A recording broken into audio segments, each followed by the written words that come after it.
Welcome to ProgRock Digital.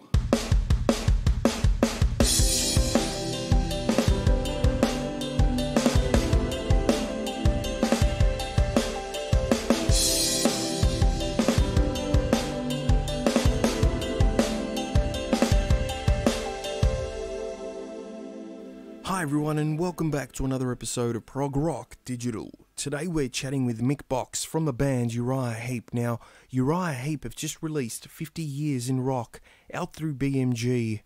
Great chat with Mr. Box. Great guy. An absolute honour to have him on the show. We're back just after this quick break. Paris of Troy out through Ludos Records. Their debut single, Torn Away. Australian prog at its best.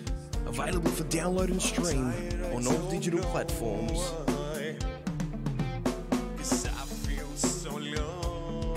ParisofTroy.com. My eyes are torn away. Mr. Mick Box, welcome to ProgRock Digital. How's it all going, man? It's going really well, mate. Apart from all the rubbishy COVID-19 that we're having to put up with and lockdowns and goodness knows what else, the funny thing in life is that, a big hole appears in your curriculum, so we've got no touring, but then another million things fill that hole, so you're just as busy as ever, So, I'm writing songs for the new album, doing a lot of writing stuff, playing. I'm doing all my lockdown videos, Mick Monday videos, Ask Mick videos, and I'm doing this thing called Cameo, which fans can pay for me to say happy birthday to, anybody they want, or anniversary or whatever celebration, and all that money goes towards my cancer charity. So, I just fill it up with other things, my friend. And of course, I've got the family, so they expect me to be with them. So, and I love it because it keeps you grounded. Well, Mick, speaking of family, my mum's going to be quite upset at the fact that I'm chatting with you here today, and you know what? She's not. So, all right, Well, send her my love. I will, thank you. And Mick, this leads me to my initial question. How do you remain active and relevant in this day and age? Essentially, you are hitting, 40, 50, 60, 70-year-old demographic smack bang between the eyes with riffs and songs that are catchy, that are relevant, and you are somewhat of a multi-generational band. How do you do it? I think a lot of it is a bleed over from the band Spice that turned into Uriah Heep, because as Spice was a four-piece, we went into the studio and we were called Spice because Spice in the culinary world, there's many, many, many spices, and we didn't want our music to be just one genre. So the first album, if you listen to it, it's got a bit of rock, blues, it's got a bit of jazz in it with Wake Up and Set Your Sights. It's got the metally gypsy, if you like. It's got the hard rock stuff, Real Turn On. It's got pretty much everything. And pretty proggy in places. So we kind of put our toe in every genre really.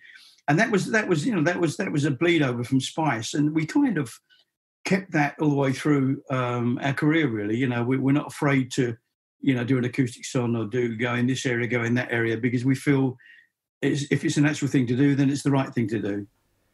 So, Mick, I'm 42 years old. Joe Blow down the streets, 55. The neighbour further down, 65. How do you manage to tap into those markets? There's only a handful of bands or musicians that can do that. How do you do that successfully? I think the secret is having an open mind and not having tunnel vision, There's a lot of music out there, and as musicians, we are capable of dipping our toe in all those places and doing it very well. And so I don't want to stifle that. If something comes up that needs to have X, Y, Z in it, then that's the way it goes. I just let it all happen naturally. It's like when you're writing songs, you can get a real powerhouse 3-minute easy living, if you like, and it doesn't need any more. It says everything. But then you'll get something like Salisbury that needed to say a lot more, and it's 20 minutes long, sort of thing, and so it's or over that. So you just let your music breathe, that's basically it. So, what would you say has been the most challenging aspect of being in a band for over 50 years? Keeping it going.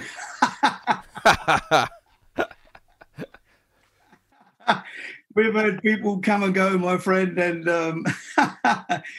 yeah, just keeping it going is the challenge, really. Cheers, my friend.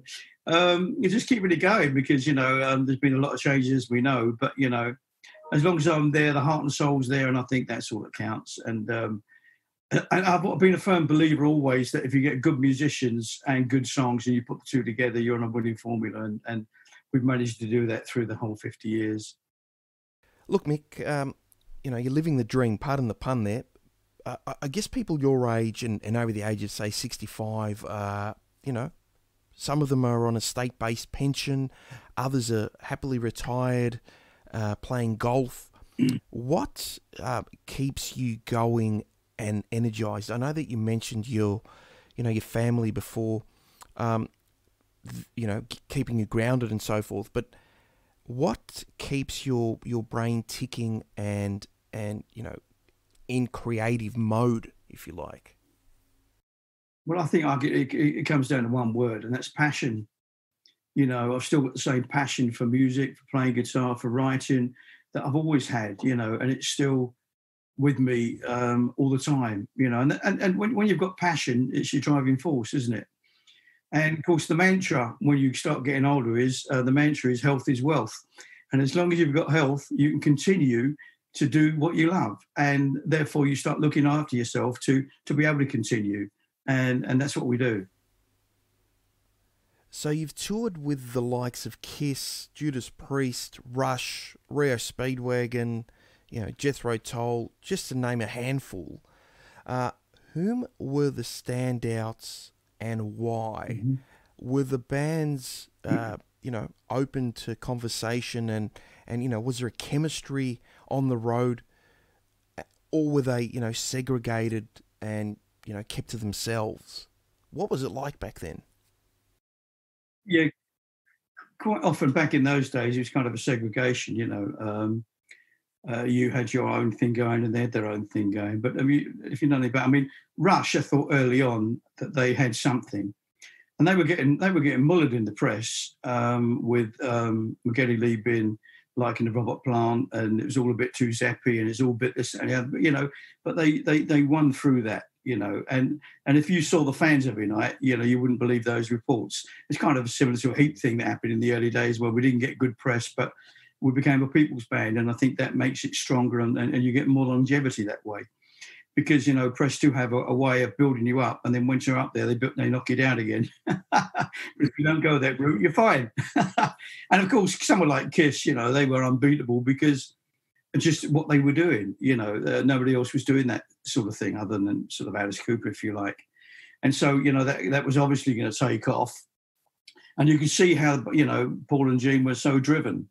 And so you knew that was gonna have its day. But it's interesting to see that the funniest bill that we ever been on was Uriah Heep, Earth, Wind and Fire, and ZZ Top. Earth, Wind and Fire and ZZ Top supported us. So that's the level we got. We were quite up there on the bar, if you like. We had the all the private planes and the whole hotel floors and the bodyguard outside each one and all that stuff, all the madness and the limousines. It was just absolutely silly. But it was good fun while it lasted. But little did we know at the time that we were paying for it. Good old record companies, eh? So, Mick, would you say that you actually miss the days of, the high-level, high-budget tour, high-budget recording sessions, even though you were paying for it initially? Is it something that you think back at now and think, wow? Yeah, I do miss it to a degree because, apart from them, taking every penny from you, it also gave you, that's why so many bands were creative back then, because if you signed for an album deal, you signed for 6 or 7 albums and you grew with the label grew with you. And that was fantastic for creativity. They never muddled in with what you were doing. They never came down and tried to dictate how it should sound. They just let you get on with it, And there were labels like, especially in London, called Vertigo. that had a number of great artists on, and with great artwork on the covers as well. And really, you bought the album because it was on Vertigo, because you knew the music was going to be good.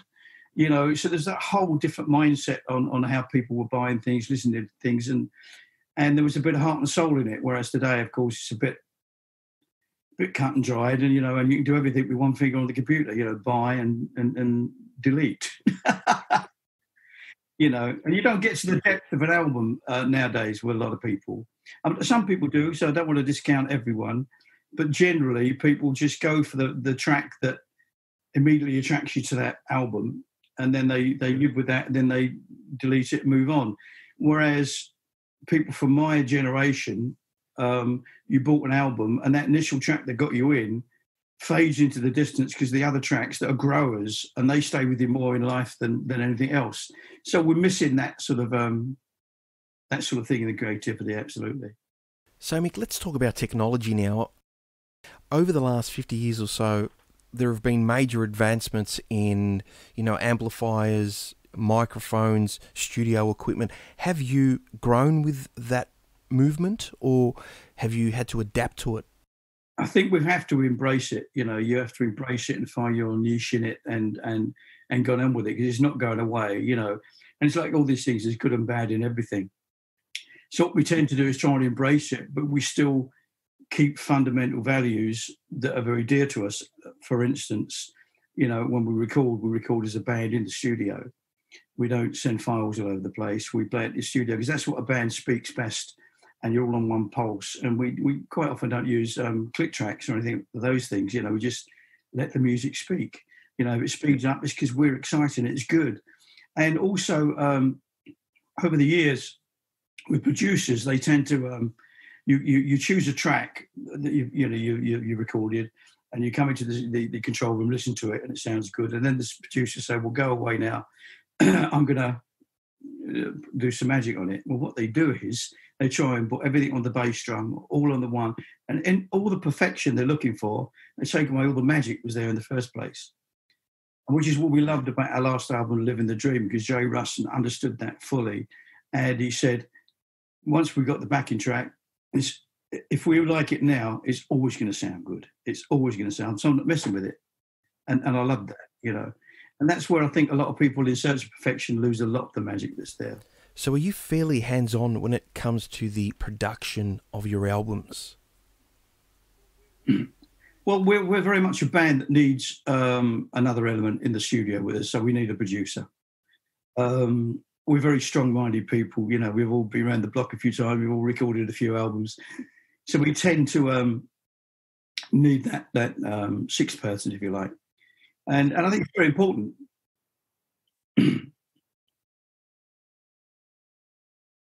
I think it's very important that, we have that as a band. It may not work for other bands, but if we had a hands-on thing, I think there would be a lot of negative energy fighting for what should be right and what should be wrong, whereas it can just be guided through one person. That's great.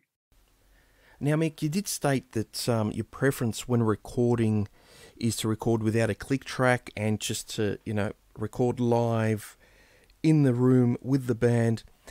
Do you go into the studio with a preconceived idea on the recording, or is it essentially, done on the spot? Yeah, we've done it both ways, and what works best for us is pre-production, where you go into a 10-day period, if you like, 10-day, 2 weeks, and you thrash the songs out, you give them different arrangements, you try it fast, you try it slow, you throw all the ideas in until you've honed it into a song that is ready to be recorded.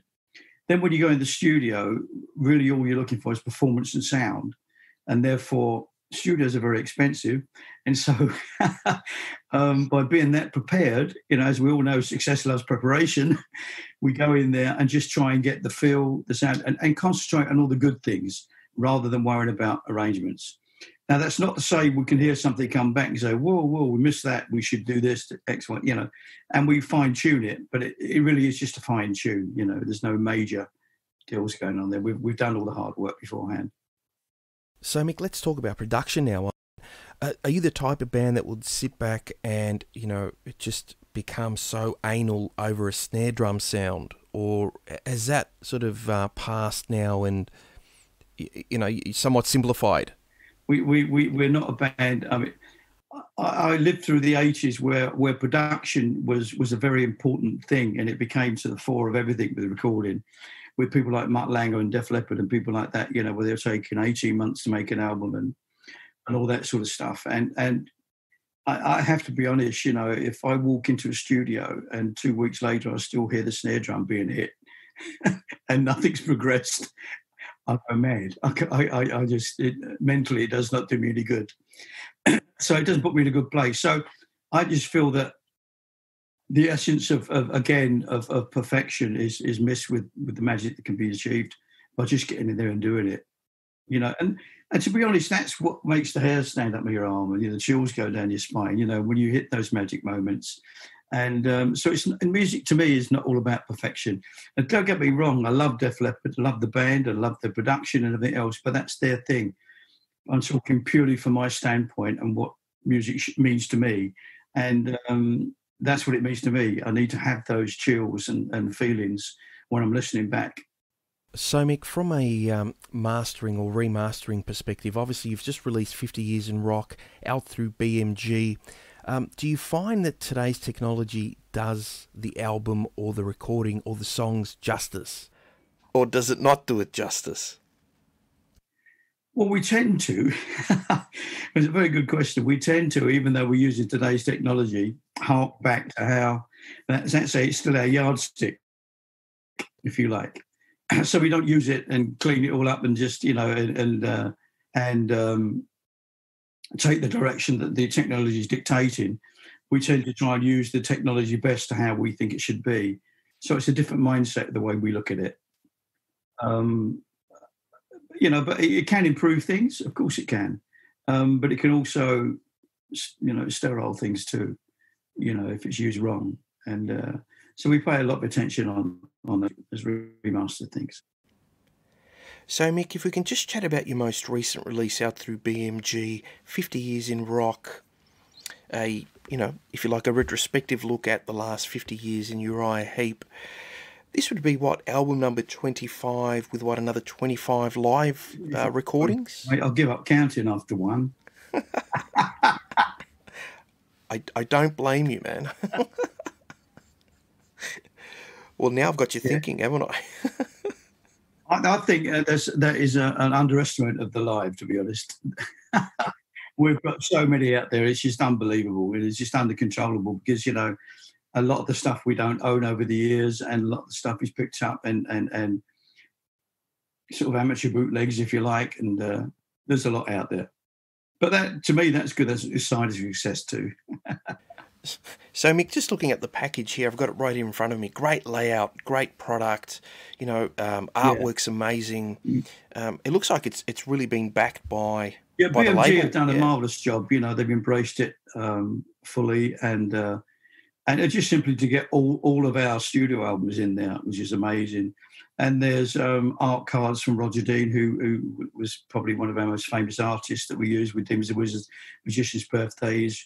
He's done new slants on the covers, so you've got an art card with both album covers on the side, and a Magician's Birthday and Demons and Wizards.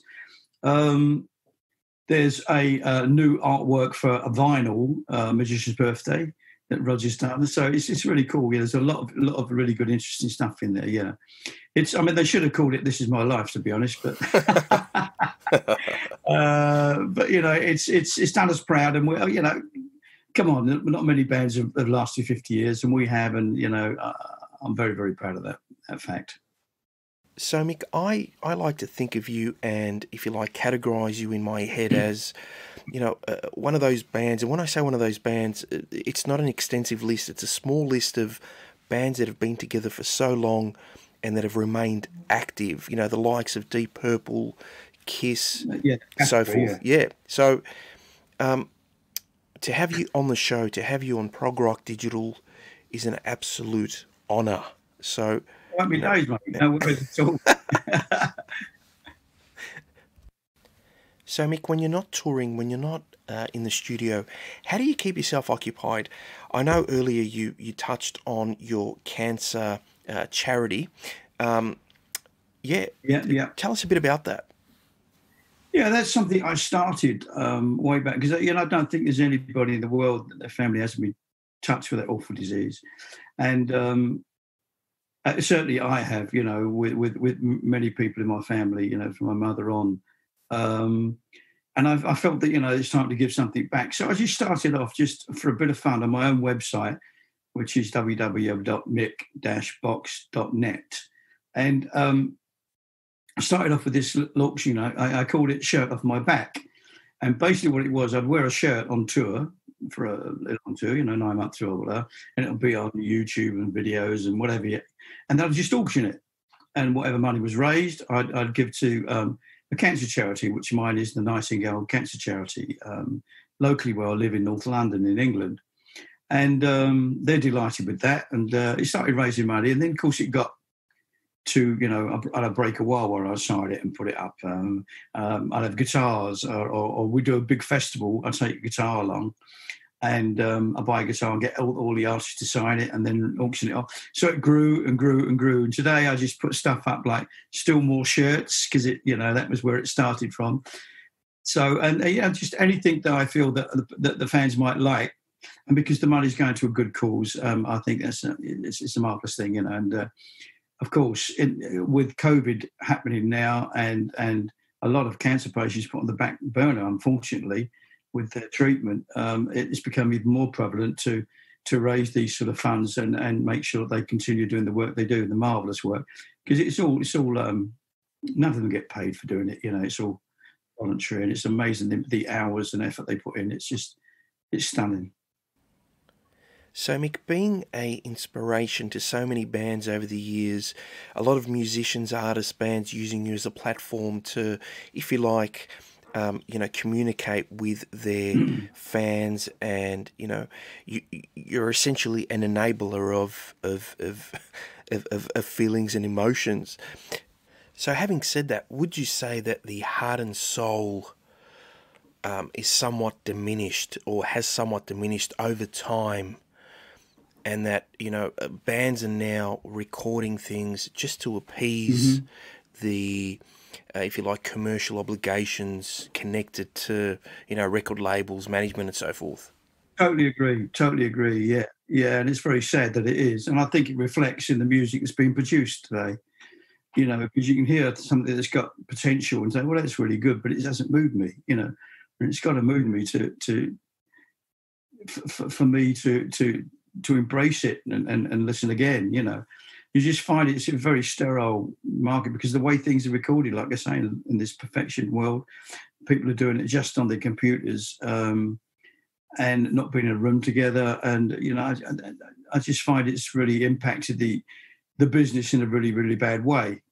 As have a lot of things if you want to get deeply into it, because there's a system now where obviously streaming's coming to our life, and that's taken away any record royalties or royalties that or writing royalties indeed that artists could live off. And it's gone now, and it's something that it rankles me. It doesn't settle well with me, but it's a fact. You just can't help it. I mean, the record companies way back when were caught, excuse my language, with their pants down, because when this internet explosion happened and people like Napster were taken to court, and then they found out there was 1,000 Napsters, and 1 million Napsters, and then the industry couldn't get its breath back. And so record companies started disappearing, amalgamating, getting smaller, and the whole thing changed right there and then.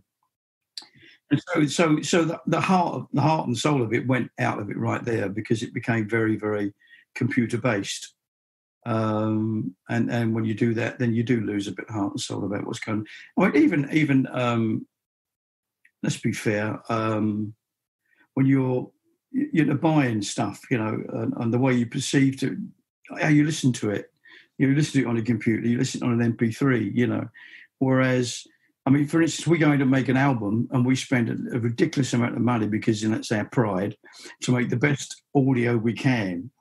And then the way people listen to it is a squashed down MP3 version. You know, so it's changed drastically. And I think the heart and soul has gone out of it. But that's not to say that, you know, some good stuff still comes out of it. But I think that it's not as good as it used to be. And the creativity is not there in terms of the industry and just the way people do things now, you know. There's nothing tactile, you know. Imagine if you could take away hugs from people and communication with people. It's kind of like that as a parallel, I feel like, you know, it wouldn't be nice. And yeah, I mean, look, you've been able to amalgamate your passion for music, your love for music, your empathy for life, and you know your cancer charity, all in one. And it takes a special person to be able to steer this. Well, thank you very much. You know, and we do try hard to achieve that too. You know, we're very aware of it, and if we've got to take a road, it will always be that one. Now, I was watching a clip of you on Australian MTV, and you were being interviewed by Richard Wilkins, who we also call Dickie here, and it was back in 1988, 89, or you know, late 80s. And Yes. You were stating that you were a kid at heart, and the only thing that was going to slow you down was if you physically just couldn't do it. So, are you still a kid at heart? That's true. Are you, you know, because I mean, you come across very energized and just full of life, and I think that's missing in this day and age. How do you? What gets you going, man? Yeah, I do feel that. I do feel that. Yeah, that goes back to that passion word. You know, I still got the same love of it. I opened up a guitar case and I had the 30-second look at it, you know, and the smell of it and everything else. You know, it's never left me, my friend. You know, and it's always going to be there. And you know, and as much as we're very proud of our 50th anniversary, we're just treating it as a marker because we're going on from there. You know, so. We're already looking at new albums and moving forward when COVID disappears into the ether, please goodness. You know, we're looking forward all the time, and I think that's what drives you on as a person. You know, to write another song and get really buzzed by it, or write a guitar piece, or you know, do a good thing for someone. You know, it's always a great thrill. So I guess after we've gone through COVID and you know, lockdowns and so forth, I assume that you would be you know, heavily promoting and marketing your most recent release. Yes, yeah, in some form or other, of course, yeah, because we got the whole 50th anniversary to celebrate, which would have been 2020. Now in 2020, towards the end of the year, we had a lot of shows booked primarily just to celebrate the 50th anniversary. And we had stage sets that were going to be built. It was going to be a full show just with Heep, you know, the whole evening of. And it was tremendous. You know, we had so many ideas going. But of course, with the advent of COVID coming into play, we don't quite know how that sits now, other than all the shows that were in 2020 are now in 2021 at the moment, just sitting there. So we're hoping that we will be able to celebrate, albeit a year later, still celebrate it in the way. But there again, the realization of that is that some of those companies that we were dealing with stage sets, etc., may be out of business. So we're going to have to, you know, start from a blank canvas again. So we never know, really. Yeah, you're right. It is the unknown. Mick, I've got one last question for you. I know that you're a busy man. Now, Uriah Heep, did Uriah Heep break into the US prior to the UK market? Would you say the US was used as a barometer for, you know, things thereafter for the band? Do you know the first country that took Uriah Heep was actually Germany.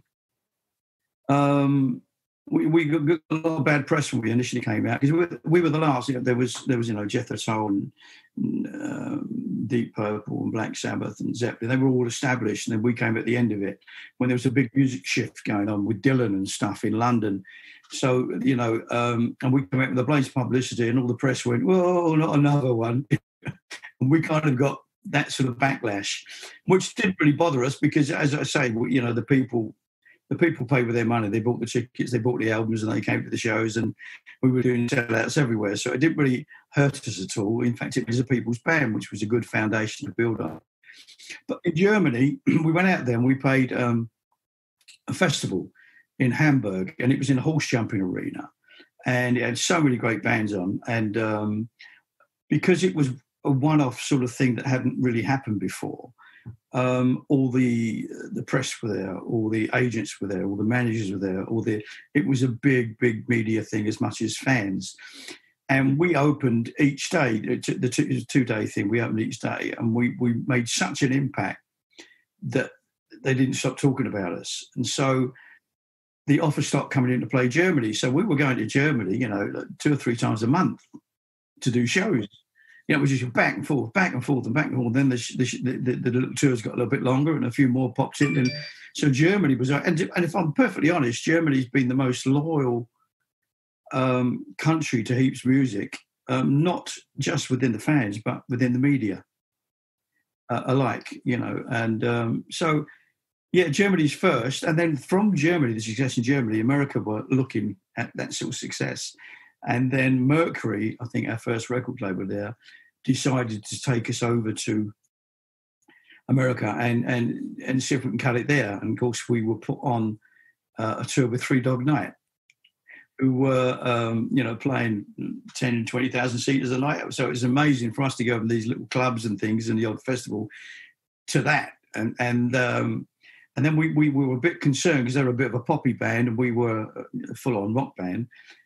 But in those days, it wasn't categorised like that. There was it was either good or bad music, and we went down an absolute storm, and we just started thinking, hang on, we've got something going here. Let's work it, and we did, and we became very successful out in America. Yeah. So in ending, I guess the transition. How long was the transition from pub band to major festival, concert arena band? Well, if you look at the first album, going to stores, going to Look at Yourself, about around Look at Yourself, I think we found, if you look at the first 2 albums, they're very progressive rocky, and they're all in various areas. But yeah. Look at Yourself is more, although you could term, say, July Morning's a bit proggy, but yes, the rest of it is quite rocky. And we actually found our feet to be a rock band at that point. And then it started moving in. And then, of course, when we did Demons and Wizards, and we found a way of writing lyrics in a fantasy way, it captures everyone's imagination. And then, of course, we had Easy Living off that particular album that went worldwide, and then it just all took off there. It was just it was an uncontrollable thing. And look, speaking of Demons and Wizards, our mutual buddy in Ioannis. Yes, indeed, yes. Obviously, Ioannis, the amazing artist behind some of the most iconic covers. He stated that when he was in school, he was mesmerised by the front cover artwork of Demons and Wizards, and that he was scribing the whole cover on his desk and got into a bit of strife by his teacher. So, Mick, thank you very much for partaking in this interview today. Great chat. You're an awesome guy. Really, really appreciate your time. It's been an absolute honour to have you on the show. Hopefully we can chat in future, and you can keep me abreast of, and our listeners of things that are happening in and around Uriah Heep. Thank you so much. Pleasure. Any time at all. And IONS, if you got in trouble over doing that, you could have got in trouble for worse, couldn't you?